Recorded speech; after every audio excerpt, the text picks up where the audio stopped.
Assalamu alaikum girls. Today we are going to start our fourth lecture of second year biology and it is all about excretion in plants.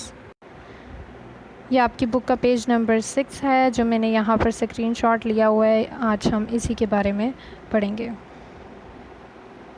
So today's lecture points.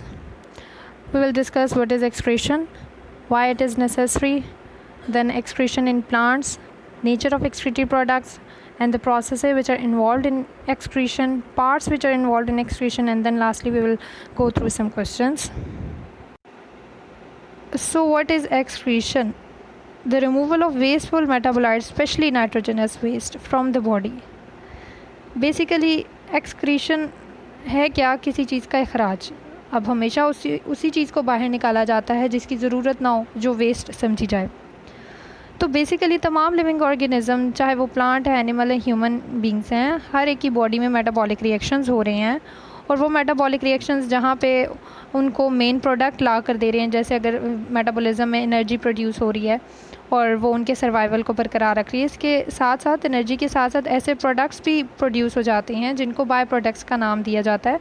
वो by products अगर ज़्यादा देर के लिए ज़्यादा amount में रहेंगे तो वो बॉडी को नुकसान पहुँचा सकते हैं, या हम ये कहेंगे कि वो बॉडी को उसकी ज़रूरत ही नहीं है तो उसको वो कहाँ स्टोर रखे. थोड़ी देर के लिए तो वो स्टोर रखे जा सकते हैं, लेकिन फिर बाद में उनका इखराज, उनका रिमूवल ज़रूरी हो जाता है. फिर अगर हम वेस्टफुल मेटाबोलाइट में नाइट्रोजनस वेस्ट की बात करें तो बेसिकली एक्सक्रीशन का मकसद ही नाइट्रोजनस वेस्ट की रिमूवल है. अब ये नाइट्रोजनस वेस्ट तमाम लिविंग ऑर्गेनिज्म में जो प्रोटीन का मेटाबॉलिज्म हो रहा है उसके नतीजे में जो प्रोडक्ट बन रहा है वो नाइट्रोजनस वेस्ट कहलाता है. इसी वजह से इसकी ये जो नाइट्रोजनस वेस्ट है ये अगर ज़्यादा देर बॉडी में रहेगा तो ये टॉक्सिन लेवल बॉडी का बढ़ा देता है, इसलिए इसका रिमूवल बहुत ज़्यादा ज़रूरी है. तो बेसिकली एक्सक्रीशन का मकसद ही नाइट्रोजनस वेस्ट की रिमूवल होता है. जी, वाई एक्सक्रीशन इज़ नेसेसरी, क्यों ज़रूरी है एक्सक्रीशन बॉडी के लिए, चाहे वो प्लांट है, एनिमल है या ह्यूमन बीइंग है. तो basically the metabolism takes place in the cells of living organism resulting in both useful and toxic products. The accumulation of toxin may harm the organism. Thus, the living organism remove all these metabolic waste from their body and this process is called excretion. तो साथ ही दोबारा excretion को revise किया गया है और साथ ही दोबारा बात यहाँ पर कही गई है जो मैं पहली स्लाइड में बता चुकी हूँ कि एक्सक्रीशन बेसिकली इसकी ज़रूरत क्यों पेश आती है. मेटाबॉलिज्म तमाम लिविंग ऑर्गेनिज्म की बॉडी में रोज़ाना की बेसिस पर हो रहे हैं. जब वो फूड इनटेक करते हैं, उनसे एनर्जी लेते हैं, तभी तो वो ज़िंदा हैं. उसकी वजह से उनको यूज़फुल प्रोडक्ट्स मिल रहे होते हैं, लेकिन साथ में टॉक्सिक प्रोडक्ट्स भी प्रोड्यूस हो रहे होते हैं. अगर ये ज़रूरत से ज़्यादा प्रोड्यूस हो जाएं, ज़्यादा देर तक बॉडी में रहे, तो इनकी एक्यूमुलेशन से क्या होगा, टॉक्सिन लेवल बॉडी का बढ़ जाएगा. तो इसी वजह से इनकी रिमूवल को ज़रूरी समझा जाता है और इसी प्रोसेस को एक्सक्रीशन का नाम दिया जाता है. Now comes to the excretion in plants. Basically plants के अंदर एक्सक्रीटरी सिस्टम वेल डेवलप नहीं होता, लेकिन फिर भी ये एक्सक्रीशन कर रहे होते हैं. हम वो देखेंगे कौन कौन से प्रोसेसेस के थ्रू एक्सक्रीटरी प्रोडक्ट बनते हैं और कौन से पार्ट्स इन्वॉल्व हैं एक्सक्रीशन में. लेकिन हम ये ज़रूर कह सकते हैं कि कोई स्पेशल बाकायदा एक ऑर्गन सिस्टम नहीं डेवलप कि जिसके थ्रू वो एक्सक्रीशन कर सकें. जैसा कि अगर हम कंपैरिजन करें एनिमल से, एनिमल में बाकायदा एक यूरिनरी सिस्टम मौजूद है जो एक्सक्रीशन के लिए रिस्पॉन्सिबल है, लेकिन प्लांट्स के अंदर कोई एक ऐसा ऑर्गन सिस्टम मौजूद नहीं है जो एक्सक्रीशन करे. हर पार्ट जो है वो अपनी अपनी, अगर कोई उनके सेल्स के अंदर कोई वेस्ट प्रोडक्ट मौजूद है, ज़्यादा बन गया, तो वो उसको बाहर बॉडी से निकाल देते हैं. तो इसलिए हम ये कह सकते हैं कि एक्सक्रीशन प्लांट में कॉम्प्लेक्स नहीं होती एज़ कम्पेयर टू एनिमल. अब हम आ जाते हैं nature of excretory products in plant. किस किस टाइप के, कौन सी नेचर के एक्सक्रीटरी प्रोडक्ट्स प्लांट्स में प्रोड्यूस हो सकते हैं. अब plants produce different excretory product like gaseous waste, for example oxygen and carbon dioxide. अब यहाँ पर ये सोचने की बात है कि क्या ऑक्सीजन और कार्बन डाइऑक्साइड प्लांट्स के लिए वेस्ट हैं, क्या उन्हें उनकी ज़रूरत नहीं होती. लेकिन ये क्वेश्चन, इनका आंसर आपको देने से पहले आपको ये रिकॉल करना है कि ऑक्सीजन और कार्बन डाइऑक्साइड कब बनते हैं। ऑक्सीजन कब बनती है? फोटोसिंथेसिस के नतीजे में। कार्बन डाइऑक्साइड कब बनती है? सेलुलर मेटाबॉलिज्म के नतीजे में। तो क्या ये वेस्ट हैं प्लांट्स के लिए? ऑक्सीजन, क्या फोटोसिंथेसिस का मकसद ऑक्सीजन प्रोड्यूस करना है या मेटाबॉलिज्म का मकसद कार्बन डाइऑक्साइड प्रोड्यूस करना है? इन दोनों का आंसर नो है।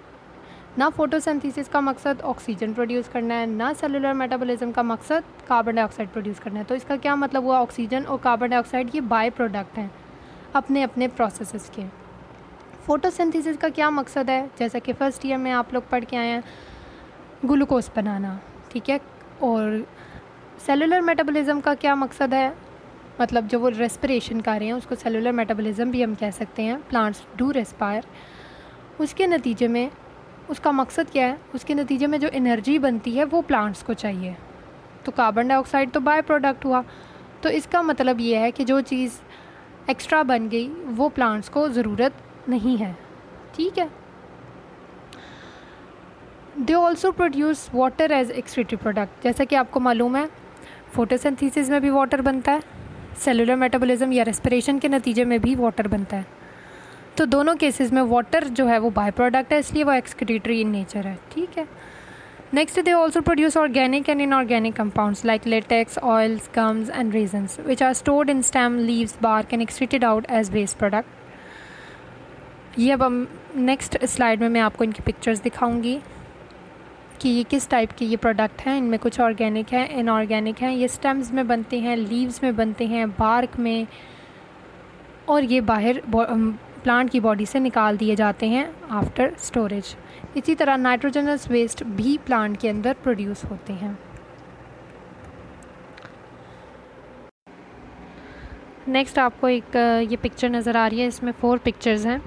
और पहली पिक्चर में आप देख सकते हैं जैसे एक वाइट मिल्की सब्सटेंस है वो प्लांट से निकल रहा है और उसको एक पॉट में कलेक्ट किया जा रहा है। ये बेसिकली लेटेक्स है, वेस्ट प्रोडक्ट है ये प्लांट का, और ये बार्क में कट लगाया गया है तो वहीं से इसकी ब्लीडिंग हो गई है। बेसिकली ये लेटेक्स जो है ज़्यादातर यूफोर्बिएसी फैमिली के मेंबर्स हैं, और भी बहुत ज़्यादा प्लांट जो हैं ये अपने अंदर से ये वाइट स्टिकी सैप निकालते हैं। इससे उन्हें भी फ़ायदा होता है, इंसेक्ट्स भी आते हैं, और इसके अलावा वो इससे वुंडिंग जो होती है उनकी वो जल्दी हील हो जाती है। ये लेटेसिफर से ख़ास किस्म के टिश्यूज़ हैं, उनके अंदर ये लेटेक्स कलेक्ट होता है और बाद में अपॉन वुंडिंग ये निकल आता है ट्री ट्रंक से। इसके साथ ही आप एक डायग्राम देख रहे हैं, उसमें ट्री में से एक स्टिकी सब्सटेंस निकल रहा है, प्रोट्रूडोर है। ये बेसिकली एक गम है और रेजन्स, ये बिल्कुल ऐसे गम और रेजन्स मिलते हैं आपस में। ये दोनों प्रोडक्ट्स हैं, वेस्ट प्रोडक्ट्स हैं प्लांट्स के। बेसिकली ओल्ड जाइलम में इनको स्टोर किया जाता है। ओल्ड जाइलम के अंदर जो वैक्यूल होंगे उनके अंदर ये स्टोर हो सकते हैं।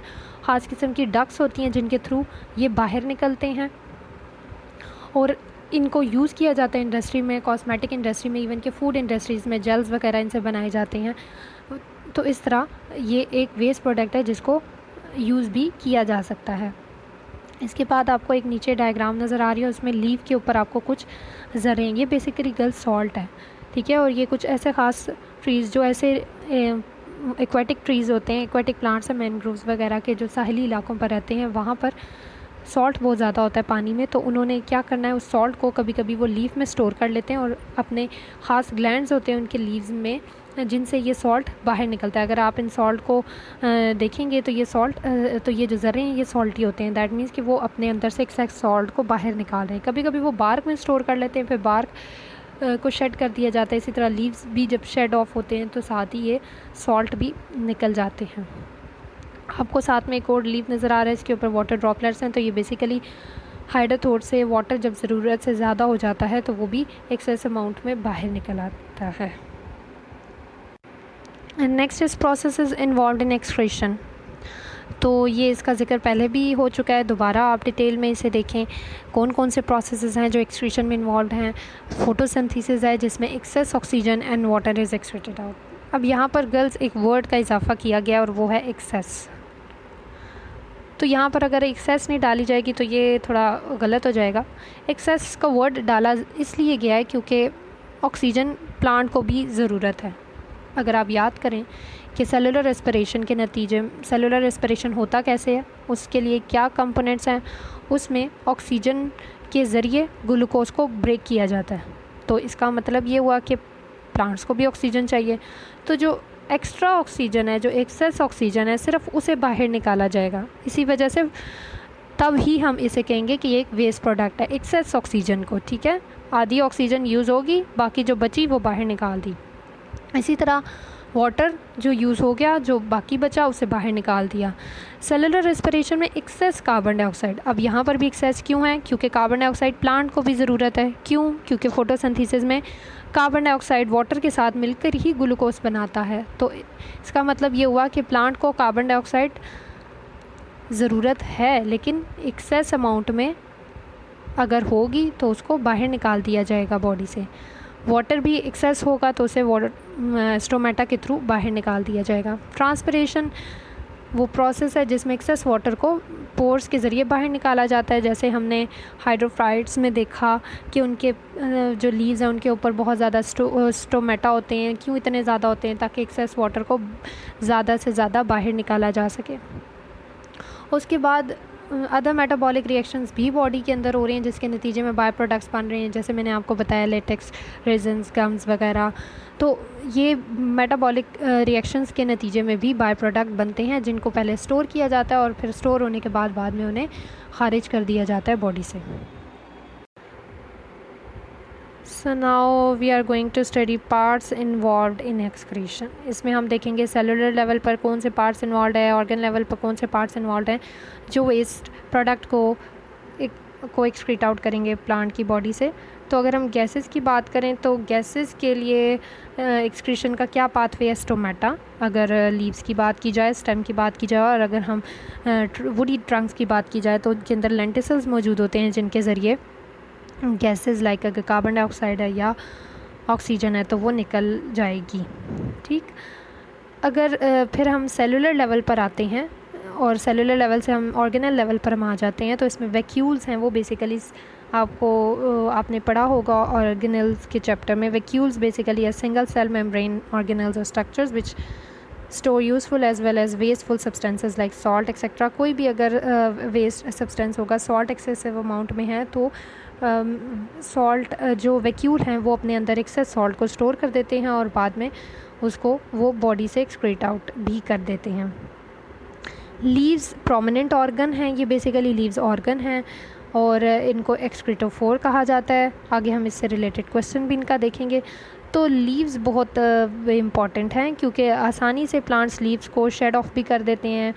जब सीजनल शेडिंग, आपने ऑटम सीजनल शेडिंग तो देखी है, ख़ज़ां में पत्ते झड़ जाते हैं, तो इसी वजह से लीव्स को हम एक्सक्रीटोफोर्स भी कहते हैं क्योंकि ये आपने देखा होगा जैसे ख़ज़ां के पत्ते झड़ते हैं तो उनका colour yellow, orange, dark orange और इस तरह के डिफरेंट कलर्स में होते हैं। ग्रीन कलर उनका कम हो जाता है क्योंकि बाकी पिगमेंट उनको डोमिनेट कर जाते हैं ग्रीन पिगमेंट को, तो इस वजह से उनका कलर जो है चेंज हो जाता है।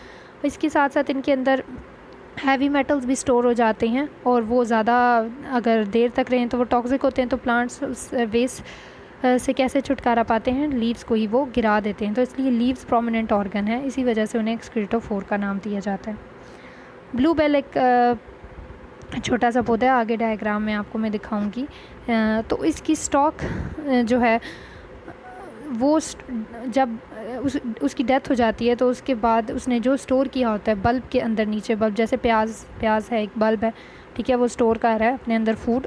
ऊपर का पौधा अगर उसकी डेथ भी हो जाती है तो नीचे वो स्टोर रहता है। तो ये सारा का सारा जो भी वो प्रोडक्ट स्टोर करते हैं वो बल्ब में स्टोर हो जाता है। उसके बाद है ओल्ड जाइलम। ओल्ड जाइलम एबोनाई एक दरख्त है, ठीक है, और उसकी जो हार्ट वुड, जो अंदर की वुड दो तरह की हैं, एक हार्ट वुड है और एक सैप वुड है। दरख्त के जो बाहर है, जो आउट सराउंडिंग में है, सराउंडिंग में जो पोर्शन है वो सैप होता है और जो अंदर पोर्शन है वो ब्लैक होता है, उसे हार्ट वुड कहते हैं। और एबोना एक ट्री है, उसकी अंदर की वुड बहुत काली, बहुत ब्लैक होती है क्योंकि उसके अंदर केमिकल्स और वेस्ट सब्सटेंस स्टोर हुए होते हैं जिसकी वजह से वो ब्लैक हो जाती है। ठीक है। तो कुछ की ओल्ड जाइलम भी ये स्टोर करती है, जैसे गम्स हो गया, रेजन्स, ये भी ओल्ड जाइलम में ही स्टोर किए जाते हैं। रूट्स कुछ प्लांट्स की वो भी केमिकल स्टोर करती है और ज़रूरत पड़ने पर रिलीज़ भी करती है इनको, जैसे कॉनिफर्स की रूट्स हैं उसके करीब करीब प्लांट्स, दूसरे किस्म के प्लांट्स उगना मुश्किल हो जाता है क्योंकि उनकी रूट्स ऐसे केमिकल खारिज करती है ताकि वो अब सिर्फ खुद ही ग्रो करें, कॉम्पिटेंट्स ना हो उनके इर्द गिर्द, वो खुद ही सारा सॉइल से न्यूट्रिएंट्स इनटेक करें और वाटर लें। तो इस वजह से वो अपने इन केमिकल्स को, वेस्ट प्रोडक्ट्स को केमिकल वेपन के तौर पर भी यूज़ करते हैं। इस पिक्चर में आप देख सकते हैं एबोनाइट ट्री, हार्ट वुड ये दिखाई हुई है, अंदर काफ़ी ब्लैक है और बाहर की जो वुड है वो एक सैप वुड है। तो जो फंक्शनिंग वुड होती है बेसिकली वो बाहर की वुड है जो आपको येलो नज़र आ रही है, ये फंक्शनिंग है, सैप, अब एसेंट ऑफ सैप होगा इसके अंदर। और जो अंदर की वुड है वो डेड है, डेड जाइलम है, ओल्ड जाइलम है, डेड सेल्स पर मुश्तमिल है और इसके अंदर केमिकल्स वगैरह भी स्टोर हुए होते हैं, जो भी वेस्ट प्रोडक्ट है वो स्टोर हुआ है, इसी वजह से इसकी वुड का जो कलर है वो ब्लैक है। साथ में आपको ब्लू बेल नज़र आ रहा होगा, तो ये जो ब्लू बेल है इसके लीव्स बेल की शेप के होते हैं, इस वजह से इसे ब्लू बेल का नाम दिया जाता है। इसका आप देख सकते हैं ये एक नीचे बल्ब है, ठीक है, जब इसकी डेथ हो जाएगी तो नीचे बल्ब जो है वो ग्राउंड के अंदर ही रहता है। नेक्स्ट है, आप को इस डायग्राम में नज़र आ रहा होगा लीफ, और लीफ के ही हाईलाइट किया गया उसके अंदर स्टोमेटा को मैग्नीफाई करके दिखाया हुआ है। ये बेसिकली स्टोमेटा पाथवे हैं, ये स्टोमेटा वो पोर्स हैं, वो पैसेज हैं जिनके अंदर से ऑक्सीजन और गैसेस का, ऑक्सीजन और साथ में कार्बन डाइऑक्साइड का इखराज होना है डिफ्यूजन के थ्रू। Water vapours, water in the form of vapour वो भी निकल सकता है। These are surrounded by the guard cells, ठीक है। स्टोमा बेसिकली ओपनिंग है, उनके गिर जो दो आपको बीन शेप सेल्स नज़र आ रहे हैं ये गार्ड सेल्स हैं। ये क्वेश्चन है जो समराइज़ करने के लिए जो हमने पार्ट्स पढ़े हैं, इसलिए मैंने यहाँ पर मेंशन किया कि what are the sites where waste products are stored in plants. हम इस टॉपिक को पढ़ने के बाद हमें ये मालूम होना चाहिए कि कौन कौन सी साइट्स है जहाँ पे वेस्ट प्रोडक्ट स्टोर किए जाते हैं। तो अगर हम सेलुलर लेवल की बात करें तो मोस्ट प्लांट में store the waste product in single membrane organelle called as a vacuole, and is too much salt storage में रिजल्ट इन क्रिस्टल फॉर्मेशन। तो एक तो ये वैक्यूल के अंदर अगर ज़रूरत से ज़्यादा सॉल्ट जमा हो जाए तो क्रिस्टलाइजेशन भी हो जाती है, जैसे सुपर सैचुरेशन के केस में। तो इसके अलावा लीव्स हैं, प्रोमिनेंट ऑर्गन है स्टोरेज ऑफ हैवी मेटल्स, और इसके अलावा बाकी पिगमेंटेड कंपाउंड्स उनको भी स्टोर किया जा सकता है लीव्स में। इसके अलावा ओल्ड जाइलम है ट्री ट्रंक्स की, वो भी वेस्ट प्रोडक्ट को स्टोर कर सकती है, जैसे गम्स और रेजन्स वगैरह, ठीक है। और इसके साथ आप